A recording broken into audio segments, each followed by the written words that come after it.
Bible News, your news. Salut mon frère, ma soeur, Aubrey merveilleux, votre frère. Je vous salue dans la grâce et la paix de notre Seigneur Jésus-Christ. Je suis vraiment ravi de pouvoir faire cette vidéo et de pouvoir partager cette connaissance avec tout le corps du Christ. Alors n'oubliez pas de liker cette vidéo, n'oubliez pas de laisser un commentaire et avant tout, dites-moi de où vous me recevez. Laissez le nom de la ville, laissez le nom du pays.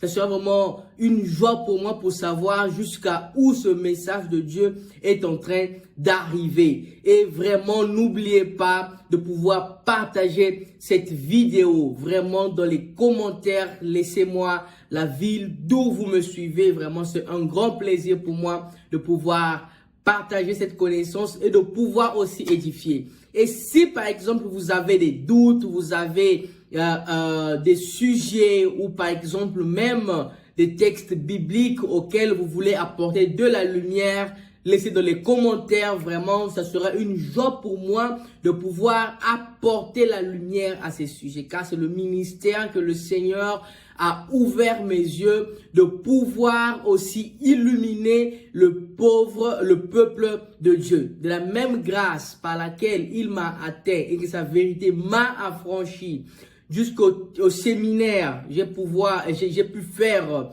de la théologie. Donc cette connaissance n'est pas seulement pour moi, mais c'est pour la partager aussi avec tout le corps du Christ. Alors notre thème de ce jour est l'origine des continents, des peuples et des races. Pourquoi cela? Parce que souvent, parlons de manière chrétienne, nous oublions qui est notre ennemi. Et parfois, nous ne savions pas contre qui nous luttons et les hommes se lèvent contre son semblable. Parce que nous avons été créés à l'image de notre Seigneur, de notre Créateur. Donc nous sommes des frères et sœurs qui sont en querelle et qui ont oublié qui est leur Père. Alors nous devrions revenir aux origines pour savoir qui est notre Père.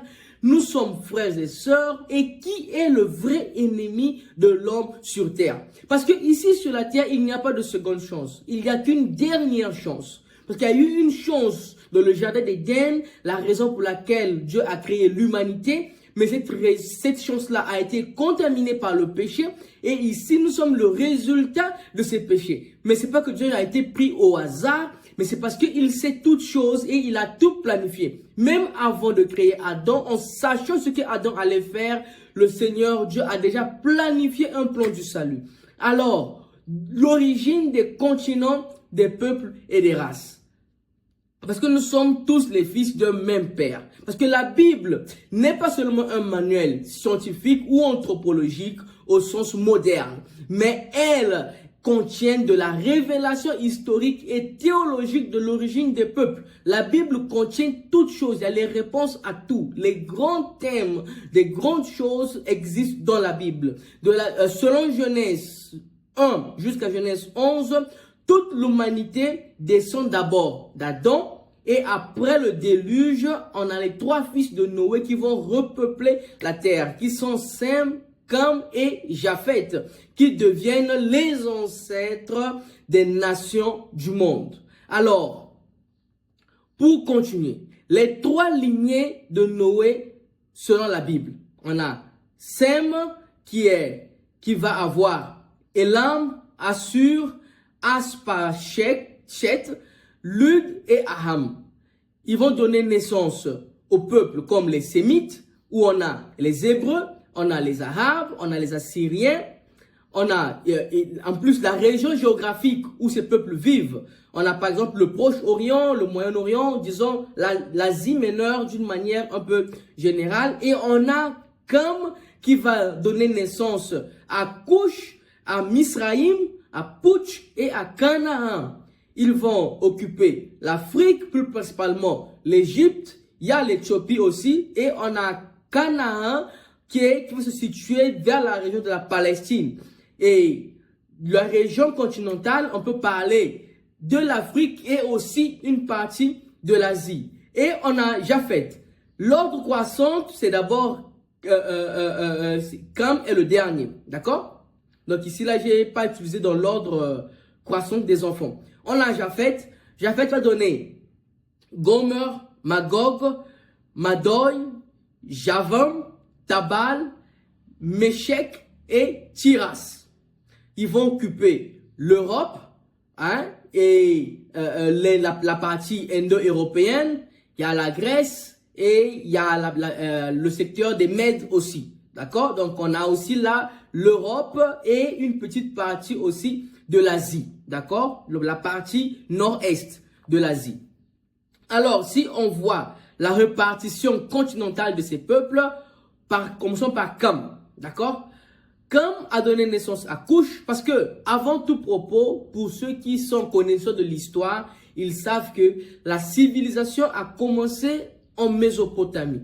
Et lorsque nous regardons la Mésopotamie, on va voir la région du Moyen-Orient qui va croiser avec la partie nord de l'Afrique, la partie du Méditerranée, la partie de l'Égypte. Donc, on a toute cette partie-là qui va former la Mésopotamie, qui est la mère, la naissance de la civilisation. D'accord? Même les registres les plus anciens sur la civilisation humaine, la race humaine va partir de cette partie-là. D'accord?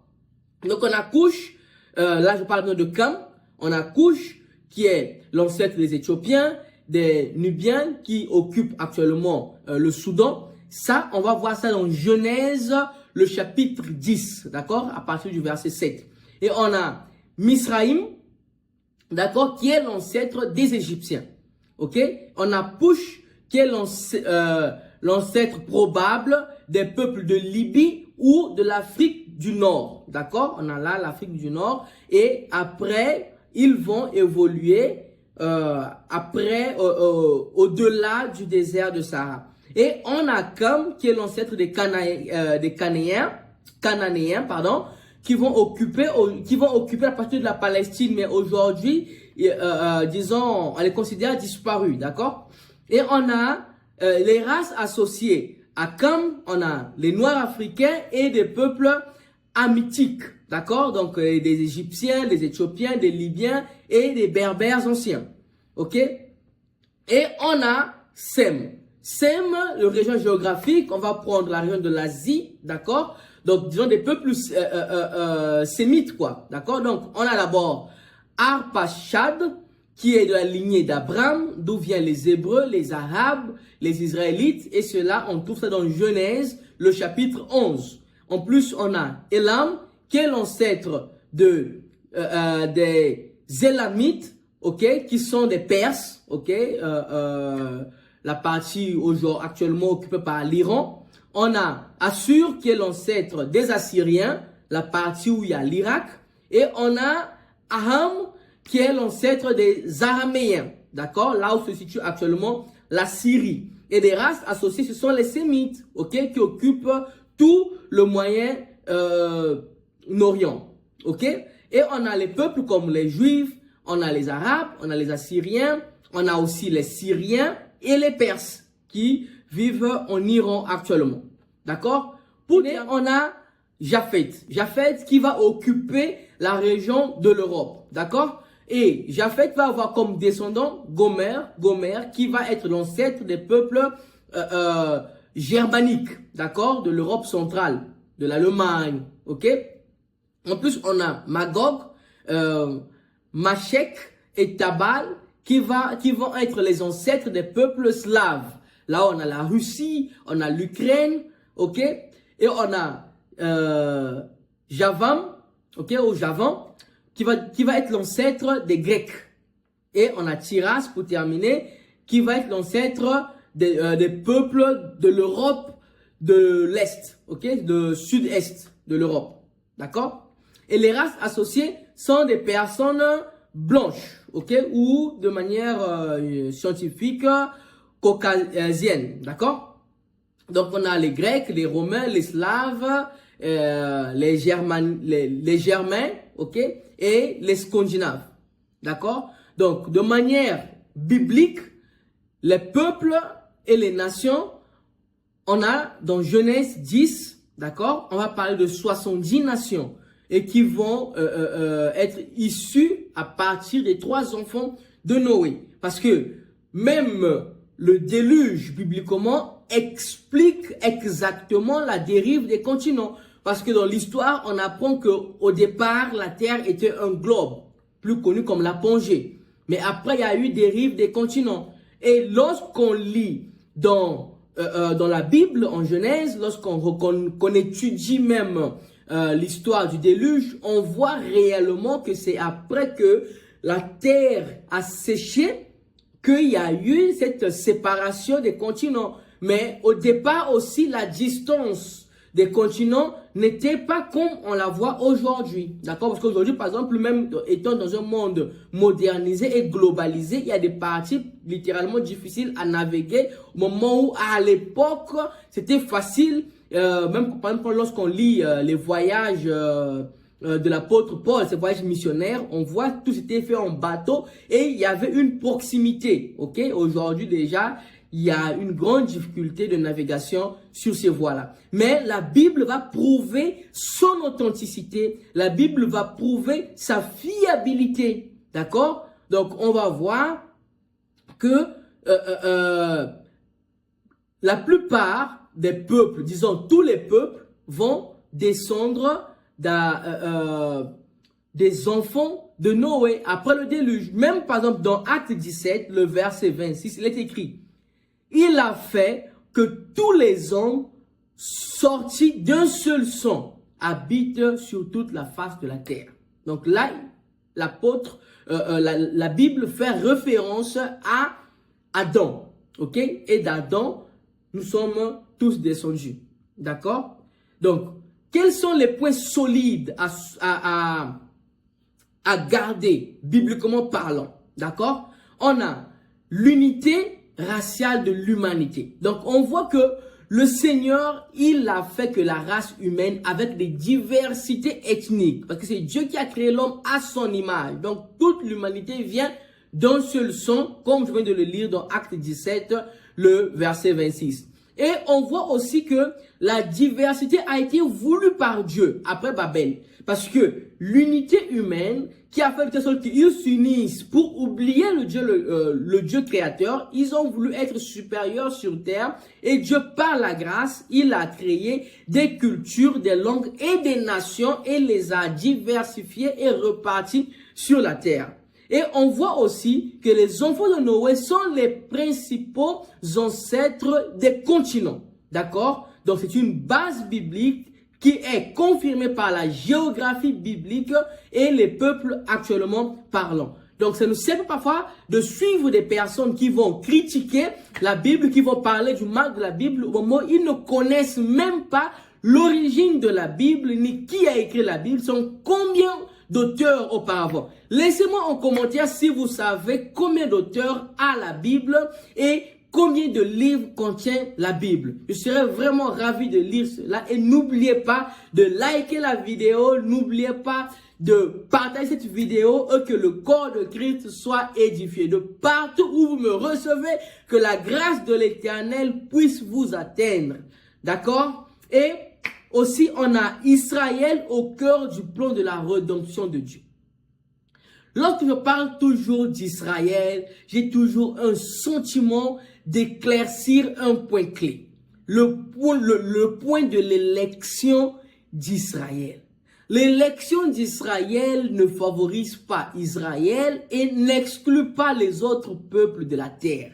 La relation d'Israël avec Dieu, c'est une relation de laboratoire, une relation d'exemple. Parce que sans la relation de Dieu avec un peuple, le reste de la terre, les autres peuples ne sauront jamais comment se relationner avec Dieu. Donc Dieu a choisi Israël à partir d'Abraham et va se relationner avec eux, et avec Israël, on a l'exemple parfait de comment Dieu se relationne avec l'homme. Donc sans la relation de Dieu avec Israël, on ne saura jamais que Dieu est un Dieu d'alliance. Mais c'est à partir d'Israël que nous avons ces exemples-là, que nous avons ces leçons-là. Donc c'est à Israël que la loi a été donnée. Donc la loi ne nous concerne pas. comme les peuples non juifs. Non, nous ne sommes pas de l'Ancien Testament, donc l'Ancienne Alliance ne nous concerne pas. Nous sommes les enfants de la Nouvelle Alliance. Et dans la Nouvelle Alliance, on a 2 commandements. Aimer Dieu au-dessus de toutes choses et ton prochain comme toi-même.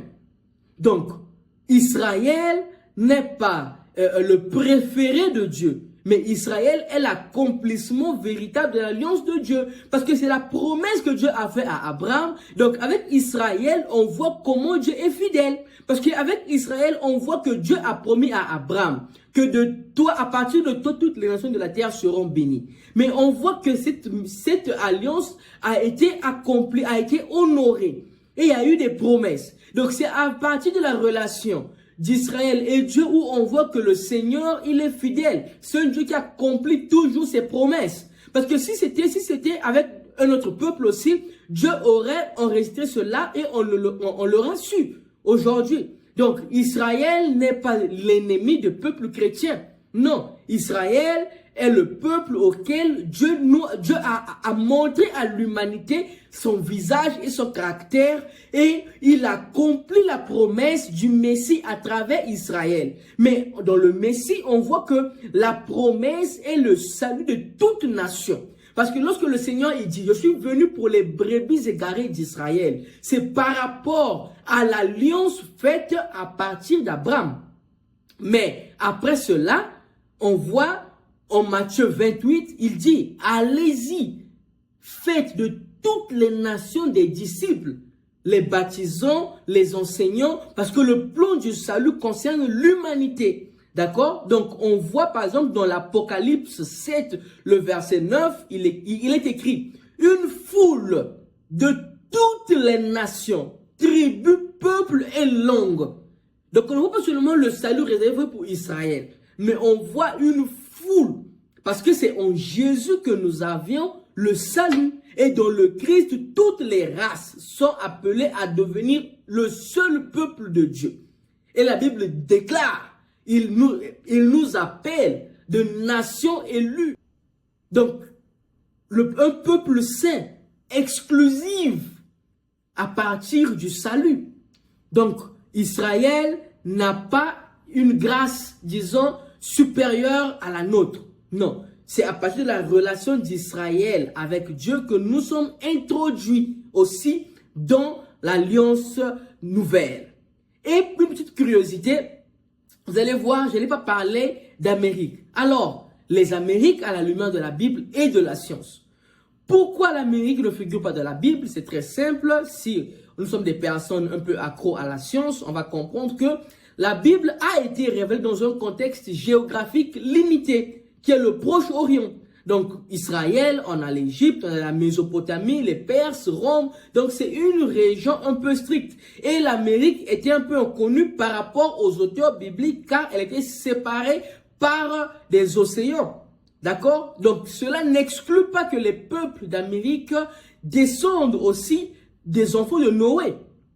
Mais après Babel, on lit dans la Bible que le monde a été repeuplé par les enfants de Noé. Alors, quelle est l'origine des peuples amérindiens selon la science? Donc, des recherches en génétique ont montré que les peuples autochtones d'Amérique sont en majorité issus des groupes venant d'Asie. Ok? Et quels sont les groupes qui ont migré vers l'Asie? Lorsqu'on prend par exemple les descendants de Noé, on a deux groupes, deux grands peuples. D'accord? On a les descendants de Sem et les descendants de Japheth qui ont migré vers l'Asie et par conséquent, d'accord, ils sont arrivés en Amérique parce que, comme je viens de le dire au départ de la vidéo, que la distance des continents est à chaque année, ça s'élargit, d'accord? Donc, imaginez au départ, il y avait une proximité vraiment disons, distant, hein, comme la connaissons aujourd'hui. Donc, à la lumière de la Bible, dans une simple logique, on comprend que les Amérindiens, les peuples autochtones de l'Amérique sont descendants de Japheth et de Sem. D'accord? Donc, pour terminer, qu'est-ce qu'on peut en retenir de cela? Mais avant tout, N'oubliez pas de liker si vous êtes arrivé jusqu'ici. Dites-moi dans les commentaires ce qui vous a le plus interpellé, la curiosité qui vous a le plus illuminé et la connaissance que je vous ai apportée. Et commentez-moi, vraiment, ça me ferait un grand plaisir. Donc, pour terminer, Dieu est l'auteur de la diversité des peuples. Donc, à chacun une origine, une place dans le plan divin. Dieu est un Dieu d'organisation. Et la Bible distingue les lignées, les langues, les peuples, sans jamais établir une hiérarchie raciale. Donc, la hiérarchie raciale, c'est nous qui la mettons et non la Bible. La Bible est claire, c'est pas un livre de loi, c'est un livre de vie qui est venu pour édifier, exhorter et instruire dans la justice et dans l'amour de Dieu. Alors, tous les continents actuels trouvent leurs origines parmi les descendants de Sem, Cam et Japheth à partir du déluge. Et le salut en Jésus-Christ abolit les barrières raciales, ethniques et unit l'humanité dans une nouvelle alliance. Et en Jésus, tous nous devenons une nouvelle créature. Merci mon frère, ma soeur de m'avoir suivi jusqu'ici. Je vous remercie vraiment et que Dieu vous bénisse abondamment. Merci infiniment. The Bible News. Your news.